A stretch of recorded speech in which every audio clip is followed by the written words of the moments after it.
In episode 5, Owen's friends from the regional office pick Max up and take her to her house, which was trashed by the police. It's the first time she's been here since she was arrested. While she's supposed to stay under their watch, she doesn't. She has an underground tunnel to escape from, and she does that. By the time the people in the regional office realize it, it's too late, and nobody actually wants to let Owen know that she's gone. But Max isn't just trying to escape. She needs money. She wants to sell her safe house operation. She doesn't know many people that would be interested in it, but one of the people that she does think would purchase it is amazingly the guy she stole money from. She finds him in college of all places. He's majoring in psychology to better know how to manipulate people in situations. The deal that Max proposes is for $5 million.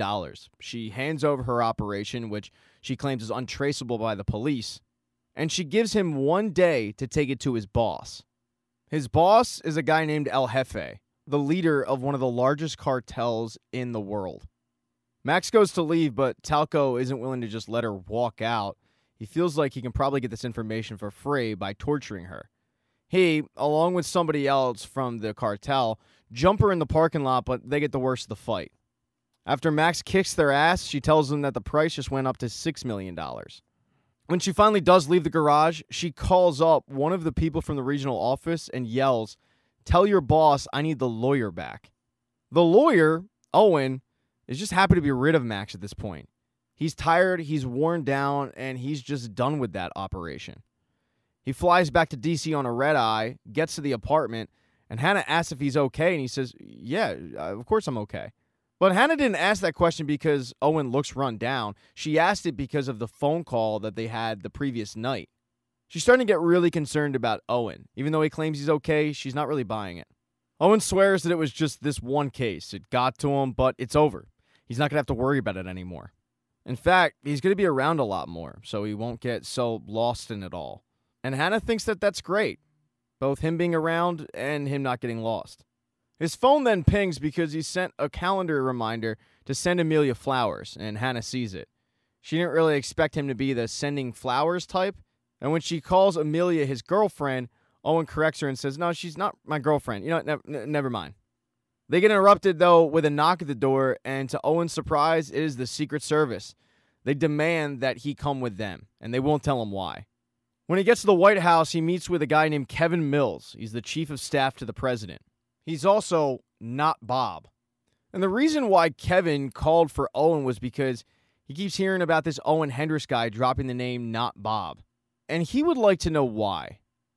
Owen quickly fills Not Bob in on the Maxine Melancey case and explains that Maxine says that Not Bob was her handler. But Kevin says, yeah, she's lying. I've heard of her, but she wasn't one of mine.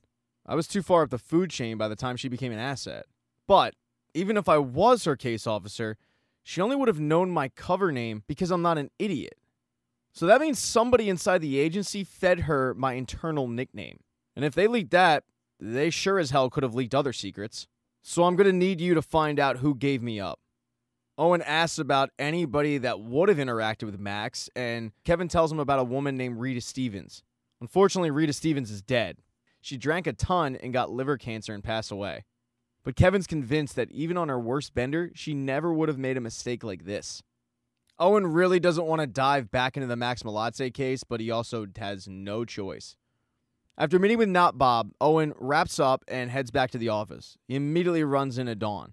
The folks at the Phoenix regional office did call up Owen to give him the news, but they called the wrong number. They got Dawn instead, so now Dawn knows that Max has slipped out of their grasp. Dawn starts questioning Owen about where Max went, what she said to him, if he knows anything. And Owen tells her, I know nothing. And when Dawn tells him that Melancey is his responsibility, Owen turns around and says, no, she's not. She's yours, because I did my job. So stop trying to pin your failures on me. I don't know where she is. I don't want to know where she is. And for good measure, I don't care where she is. You can handle this one. Good luck. He then continues to walk to his office where he runs into Amelia. She thanks him for the flowers. She thought it was very sweet. And then she makes plans to really thank him for those flowers later that night. I'm talking about sex stuff, folks. Sex stuff. After setting up this date with Amelia, he gets congratulations from both Lester and Violet. Even though they're praising him for getting the Gray Mill case thrown out, they're doing it with ulterior motives. Because he did so well with his gray mail case, he is in Nyland's good graces, and that gets Violet very jealous. But with Owen in Nyland's good graces, they want to play this thing off to get in Owen's good graces. They feel like by buttering up to him, they'll have the inside track to Nyland. Once Lester and Violet leave from kissing Owen's ass, Owen gets a phone call, and he's very surprised on who's on the other end. It's Max. She tells him, "I need you back in Phoenix," but Owen just hangs up on her, and she calls right back. So he says, "I'm done with you, Max. Don't call me again," and he hangs up. But his anxiety is going through the roof suddenly, and the phone continues to ring. He caves in, answers the phone, and she tells him that leaving is not his decision, and he's about to be reminded of that. That's because he gets a call on his other line, and it's Nyland's office. They want to meet with him. Right before he heads up to Nyland's office, he meets with Giannis. The stress of the Max situation, the idea of going back to it, Owen doesn't want to do any of it. So he asks Giannis for tips on how to resign. But Giannis tells him you can't. You're in too deep. And if you somehow figure out a way to leave, you'll become a scapegoat. Nah, man, you got to stick this one out. Reluctantly, Owen does go to Nyland's office. He delays it as long as he can. And when he opens the door, it's Nyland and Dawn. Owen tells Nyland that he finished the case yesterday, and Nyland says, "Well, apparently you didn't." Dawn then asks if there's something going on between the two, Max and Owen, an accusation that Owen denies profusely. One of the reasons why Dawn thinks this is because Max, for whatever reason, is demanding Owen back on this case. And that is something that Owen can't figure out himself. Owen thinks that this might just be a strategic play by Max. She knows that the government needs her, so she's trying to test to see how far she can push him. Nyland tells Owen to go to Phoenix, bring Max back, no drama at all. He then dismisses both Owen and Dawn out of his office. When they do leave, Dawn starts telling Owen on what to do when he gets to Max, that he should be the one to take the fall if he has to, if Max is trying to tie up some loose ends before she leaves Phoenix. Loose ends that are criminal in nature.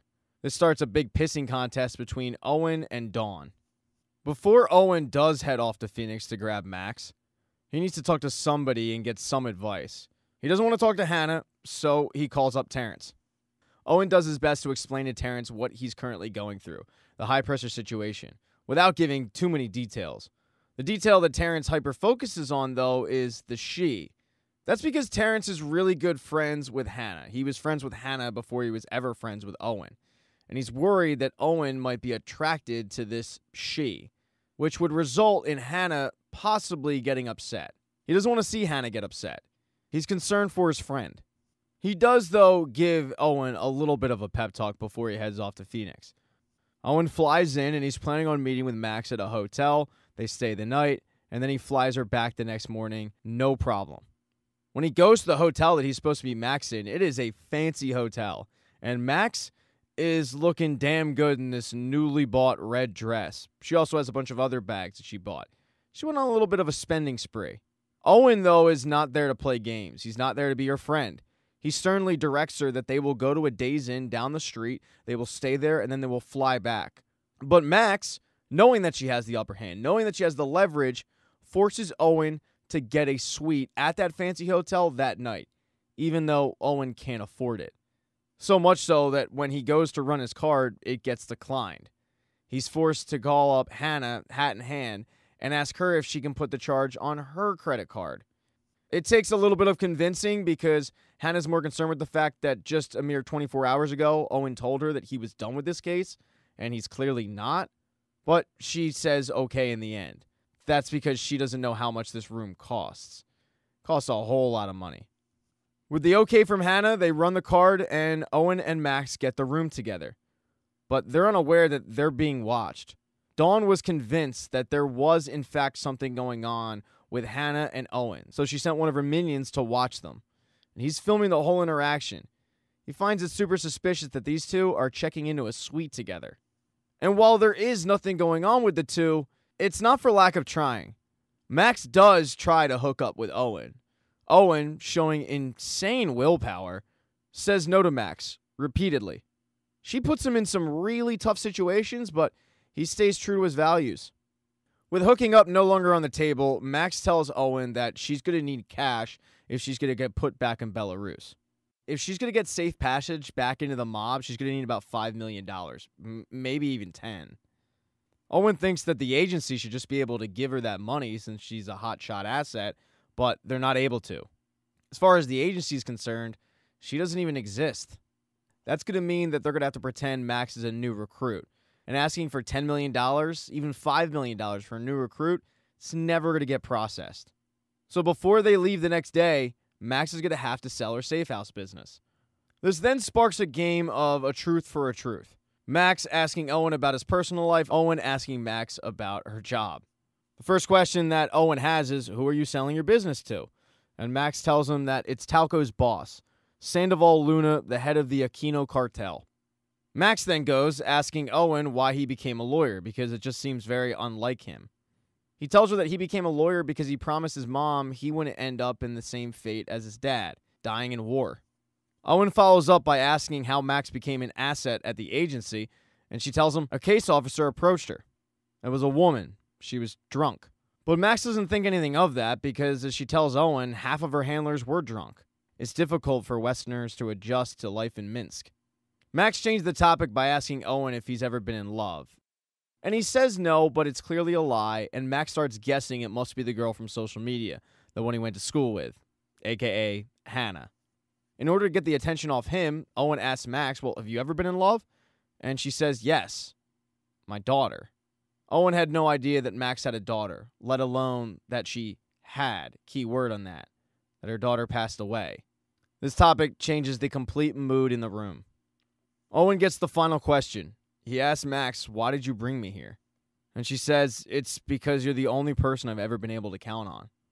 They then go to bed separately, and while Owen is in the shower the next morning, the room gets a phone call from a very angry Hannah, and Max answers. In order to thank her, Owen decided to send Hannah flowers as well, and she really appreciated it until she got the charge on her credit card and saw how much it was for. That prompted the phone call, and she's surprised when Max answers it. Just talking to Max gets Hannah pretty nervous, especially when she asks her, are you Hannah? Hannah doesn't answer, but Max says, you know, he told me last night you were the one who got away? To which Hannah just laughs off saying, no, he didn't. But Max says, yeah, he did. Hannah, though, ignores it, just saying to Max, tell Owen he's my unpaid intern for the next 6 months, and then hanging up. Although she's getting pressured by Terrence to just end things completely with Owen. A little bit later, Owen exits the shower, and to his surprise, all of his clothes have been thrown out by Max, who bought him new ones that are, quote, more appropriate for the work they'll be doing. She also gets in a very provocative stance, so it looks like hooking up isn't completely off the table, at least not in Max's eyes. But for Owen it is, especially when he finds out that Hannah called. Owen tries to call Hannah back, but Hannah sends him straight to voicemail. They then pack up and get dressed, and Owen has the TV on. He notices something. It's not Bob. And Owen looks at the TV and looks at Max and says, quick, on the TV, men is not Bob. Which one is it? And Max can't answer it. It's at that moment that Owen realizes she was lying about not Bob the whole time. He wasn't her handler. And she admits, yeah, she never met Not Bob. He wasn't her handler. It was Xander Goy who told her that name. And Owen is processing all of this. A short while later, they leave, heading over to where the sale is going to be completed. Owen gets really nervous when Max tells him that he's going in alone and she needs to track his location. She would go, but T.S.L.A.Y.P tried to kill her the other day, so she can't. She's convinced that T.S.L.A.Y.P won't play those same games with Owen. And as for her source of why her operation is untraceable, she's got somebody at the bank that feeds her homes that were foreclosed on. That's the whole key to this operation. That woman. Max promises not to kill this woman, whose name is Zuri, but to tell T.S.L.A.Y.P that she is willing to kill her, and they'll believe him. She then drops him off at the meeting location, and a little while later, Owen is picked up in what looks like a box truck by T.S.L.A.Y.P. He reluctantly gets into the truck and tells them right off the bat, I'm just a proxy. I'm here to negotiate. But Owen is surprised when T.S.L.A.Y.P says, oh, we're driving away. You're not negotiating with me. You're negotiating with El Jefe. Thank you so much for checking out this recap. Please consider subscribing to the channel and subscribing to my Patreon. Hit thumbs up if you liked it. Smash that thumbs down button if you thought it sucked. If you left a comment, I don't get back to you. I usually don't check the comments unless they're like a super comment. Also, if you don't see the next video up on the end screen, not to worry, it'll be up in a day or two.